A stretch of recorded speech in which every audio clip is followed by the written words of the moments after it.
Bueno, mira, temos pleno ahora o día 30. En setembro do ano pasado, cando pasou a vaga de lumes que houve en todo o país, nos puxemos a analizar como estaba o Concello de Berga. Na análisis saliron cousas delirantes, como por exemplo as franxas das viviendas illadas. Seaga non sabe que están aí, parte das pirotecnias que hai en Vedra tampouco as ten claras Seaga onde están, ni si están.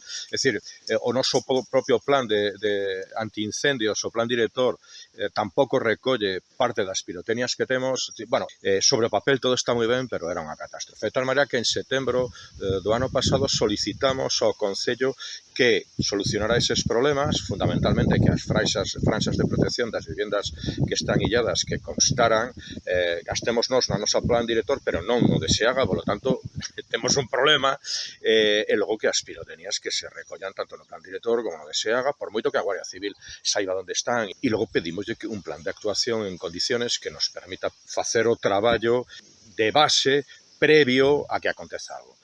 Nos puñámoslle como exemplo o que fixera o Don no seu momento. As vagas de lume de 2006, quero recordar, bueno, colleu, limpou todos os accesos ao río, planificou cos veciños como actuar, a xente que tiña cubas, parroquia por parroquia, lle solicitou que por favor as tivera cheas de auga, feito, bueno, pues, cando houbo algún conato de incendio non chegou nin a 300 metros, porque estaba todo tan ben planificado que ás 4 de mañá se movilizaban os veciños, todos tiñan, no Concello tiñan os teléfonos da xente, en canto había un aviso, había unha vía de comunicación directa, pues sería con Eloi, con quen fora, e todo funcionou perfectamente.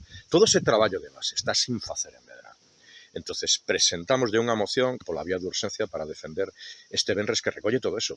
Unha batería de cousas sensatas que non teñen que ver con ser de esquerdas ou de dereitas, ten que ver con que non nos arda o Concello. Temos a defensa desa moción este día 30, por si queredes escoitala ou si vos interesa falar cos que realmente teñen que aprobarla, que é a xente do PP.